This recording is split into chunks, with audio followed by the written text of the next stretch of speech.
minha filha tem 12 anos, demonstra gostar de meninas, mas não teve a experiência de se relacionar, mas já demonstrou que tem curiosidade de beijar. O que você sugere que eu fale? Esse é um assunto, não é, que tem sido uma constância aqui nas minhas redes sociais. E eu imagino, né, o quanto que para você essa situação é uma situação difícil, porque quando você era adolescente, esse era um tipo de situação que não era comum de acontecer nas rodas de amigas. As amigas assumirem que tinha desejo por uma outra menina. Não que esse desejo não existisse. Esse desejo até podia existir, mas a gente não se sentia à vontade, né? Na minha época, então, nem pensar, né? Se a gente achava uma menina bonita, a gente até podia dizer que aquela menina era bonita, mas a gente jamais poderia dizer para ninguém, sabe, que teve sonhos, fantasias em beijar uma garota, muito menos contar para nossa mãe. Então veja que coisa legal. A sua filha hoje, ela já consegue contar para você. Se ela consegue contar para você, isso mostra que há uma conexão aí entre vocês. E isso é uma coisa importante. Então, primeiro, conta para ela o quanto é difícil para você, né, ouvir, não em termos de julgamento, não em termos de dizer que ela está certa ou que ela está errada, mas em termos de você querer entender o que de fato está se passando com ela. Por quê, filha? Eu não consigo entender direito. Conta para ela como era na época que você tinha essa idade dela. Como é que era para você conversar sobre esse assunto? E se para você conversar sobre esse assunto era uma coisa difícil, explica para ela por que era difícil. Ou porque você não sabia, ou porque, sabe, naquela época ninguém falava a respeito dessa situação, ou porque isso era uma coisa que nem passava pela cabeça sua e das pessoas com quem você convivia, e que, portanto, agora, como isso está vindo à tona, pede para ela te explicar o que está acontecendo com ela. Por que ela sente isso? Por que ela acha que ela é assim? Porque, obviamente, você vai ver, tem outras lives que eu já fiz aí falando sobre a bissexualidade na puberdade, e eu falo nessas lives que aos 12 anos é um momento ainda de muita confusão, né? Até o Samitiba chamava de confusão pubertária. A gente ainda confunde muito os nossos sentimentos em função de tanta coisa nova que está acontecendo. Então, é possível que ela seja? É possível que ela seja bissexual.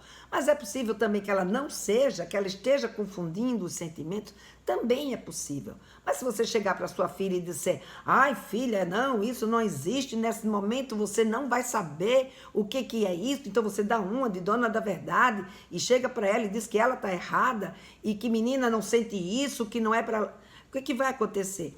Ela vai se afastar. Agora, se você conta, né, que é isso que eu estou trazendo, se você mostra a sua vulnerabilidade, de que você desconhece esse sentimento, que você não sabe o que é isso, e pergunta para ela te descrever o que é que ela está sentindo, para vocês juntas pensarem, buscarem conhecimento a respeito, não é? Então, você consegue ir conversando e adequando aquilo que ela está te dizendo às suas expectativas e ao respeito a esse momento que ela está vivendo. Então, tem coisas que a gente pode ter certeza, né? Através da evolução, a gente ter certeza de que aquilo já é claro para os nossos filhos, para nossas filhas, que está acontecendo. Tem outros que não. E hoje ela pode contar com a sua orientação. Hoje ela pode contar com esse tipo de informação. Então, traz para ela o teu sentimento, traz para ela como era na sua época e questiona, né, dentro do que mudou hoje, por que ela diz isso? A partir do que, né, que ela se refere nesse sentido de que ela tem vontade de beijar? Claro, as meninas hoje vivem num mundo, né, onde esse mundo é muito mais permissivo em termos de experimentações. Mas é em função dessa novidade ou dessa possibilidade, porque é mais fácil beijar uma menina do que beijar um garoto, porque com o garoto ela ainda não sabe como é que lida. Gente, tem tantos questionamentos para a gente fazer nessa hora que a gente vai entendendo. E eu entendo, né, o quanto que é difícil e o quanto muitas vezes isso mexe com a gente, porque eu mesma, né, quando começou toda essa nomenclatura, nova nomenclatura em relação ao ser sexualmente, né, na vida. Então, não só em termos da orientação sexual, mas principalmente em relação ao gênero. A orientação sexual nem tanto, eu já tinha um bom conhecimento e ela não mudou tanto, né? Embora hoje tenha umas questões aí tem umas que eu até hoje ainda não consegui entender a diferença, né? Eu entendo e compreendo que as pessoas podem se sentir assim, mas não consigo às vezes entender determinadas diferenças. Agora, em relação a gênero, por exemplo, eu quase enlouqueci no começo, não é que eu falava porque ele, porque ela, não, você não pode falar, tem que falar ele e ela. Então, no começo foi muito difícil, eu até digo, eu acho que já está na hora de eu me aposentar. Aí eu falei comigo mesmo, puxa, Lena, você está desistindo? Você está desistindo só porque você se deparou com uma situação nova? E é o que está acontecendo com vocês também. Vocês estão se deparando, claro, de uma forma diferente da minha.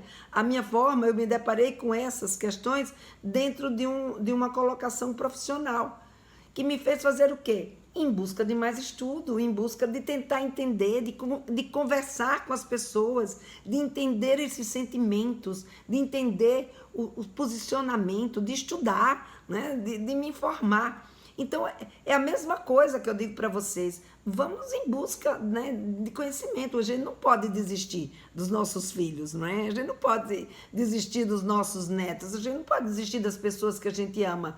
A gente tem que ir em busca para tentar entender cada vez mais e com esse entendimento e trocando a nossa história, a gente poder, né, criar esse diálogo, essa conexão, e é através dessa conexão a gente se comunicar melhor.